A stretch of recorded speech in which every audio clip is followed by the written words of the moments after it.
За яг бодит байдлаар бол яг сүүлийн бүтэн сар бол хэвлэлт бол үнэхээр ярилцлага өгч өгөөгүй. А яагаад вэ гэдэг тэгэхээр энэ засгийн газар доктортой байх хэвээр, улс төрийн хүчний доктортой байх хэвээр гэсэн ийм зарчимтай байсан шүү ойлгоорой. А тэгээ саяны чуулган дээр бол яг манай бүрд орж гişүүн битэрч одоо өмнөх 4 жил бол маш сайн гар нийлээд ажилладаг сайн найз нөхдөд. Тэгээ манай найз маань одоо сая олон хоног улсын хурал удирдлаа. Тэгээ нэг төсвийн одоо хилцүүлэг энэ төр хийн гэдэг. Гартаа алах байрал юм уншаал үрэх аман альтрал тийм хэлчих шиг боллоо. А түүнээс биш одоо хүн намын хувьд, хүн намын даргын хувьд бол бид нар засгийн газраас бол гарахгүй. Нэг 2028 оны сонгуул хүртэл бол бид нар ачаа өрнө гэсэн ийм итгэл үншлээр орсон. Энийг би хариуцлагатайгаар хэлээ. Яагаад вэ гэхээр Монгол улс 35 жил хоёр талдаа хэрэлдэж муудалцаж хийсэн ажлаа үгүйсгэж хий эргэж явсан. Энэ бол бодит байдал тийм биз? А тэгээ энийг чинь засгаж бид нар үндсүүлийн нэмэлт өөрчлөлт хийсэн. А тэгээд хоорондоо хэрэлдэж муудалцдаг биш нэгдээд хийдэг байя гэсэн агуулгаар бид нар энэ өөрчлөлт хийсэн болохоор үр дүнгийн үзүүлэхийн тулд иргэдэд бодит одоо эдийн засгийн өсөлтийг бий болгохын тулд хүн нам шийдвэрээ гаргаад засгийн газарт ажилласан. А тэгээ та бүгд анзаарсан бах оюун эрдэнэ одоо хамтарсан засгийн газарт бол хүн нам байж байсан. Яг л өмнөх эрчим хүчний реформ зоригтой хий эрчим хүчний бие даасан байдлыг бий болгохыг босрлохын асуудлыг шийдэе гэж ингээл орсон.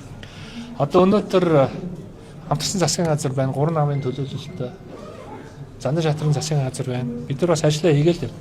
Өнөөдрийг хүртэл бид нар хэн нэгэн улс төрчийг бол муу хэлж хэн нэгэн улс төрийн намыг бол шүүмжлэхгүй шүү дээ.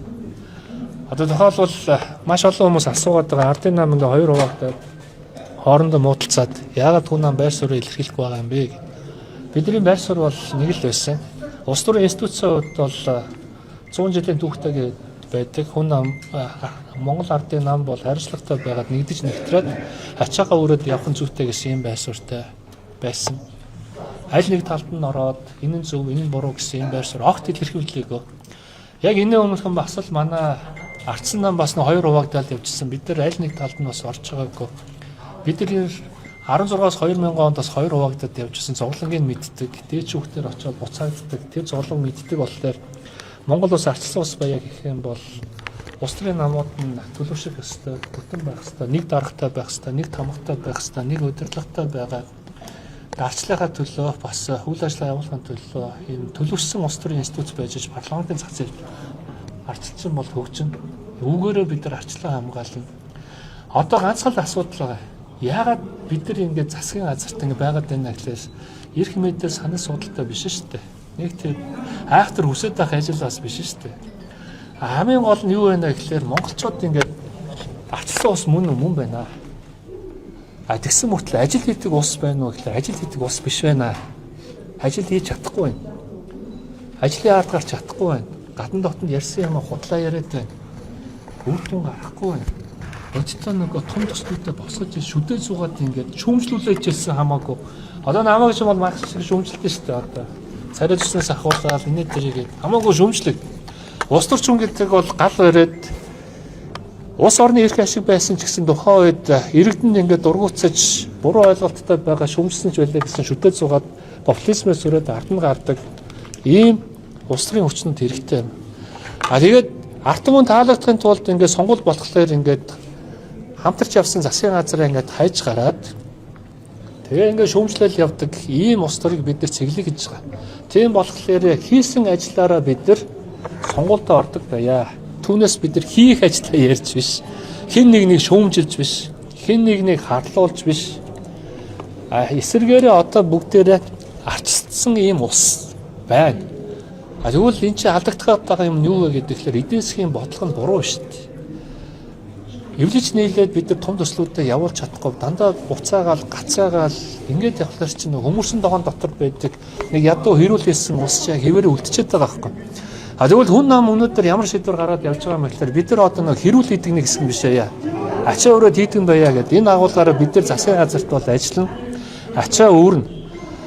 эрчим хүчний тухайлбал энэ бие даасан байдлыг бид нар хийж үр дүнгээ үзүүлж сонголтод орноо.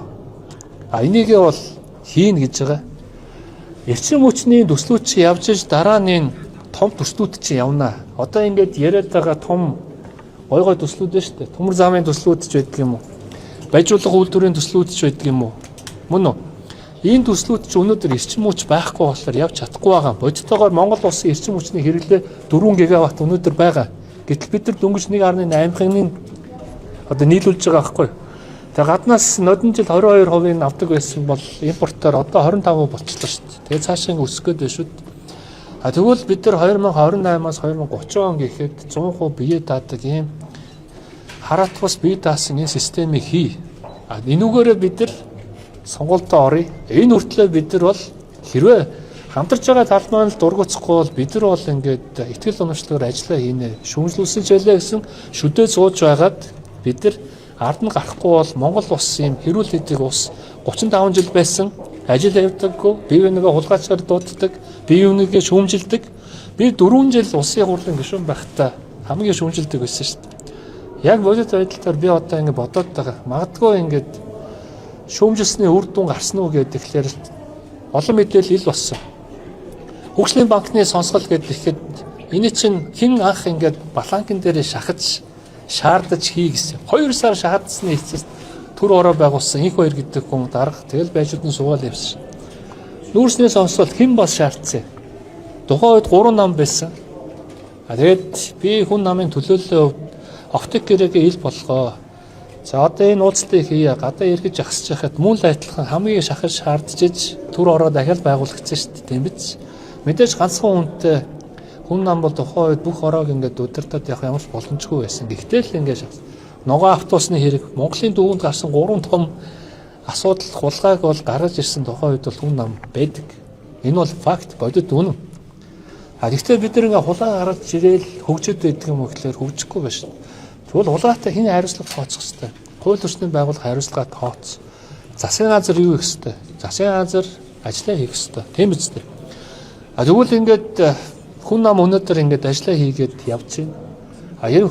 Хүн намын хэрвээ ингээд засгийн газраас гарах хүсэлттэй хэн нэгэн байна гэх юм бол тэрийгэ хэлээ.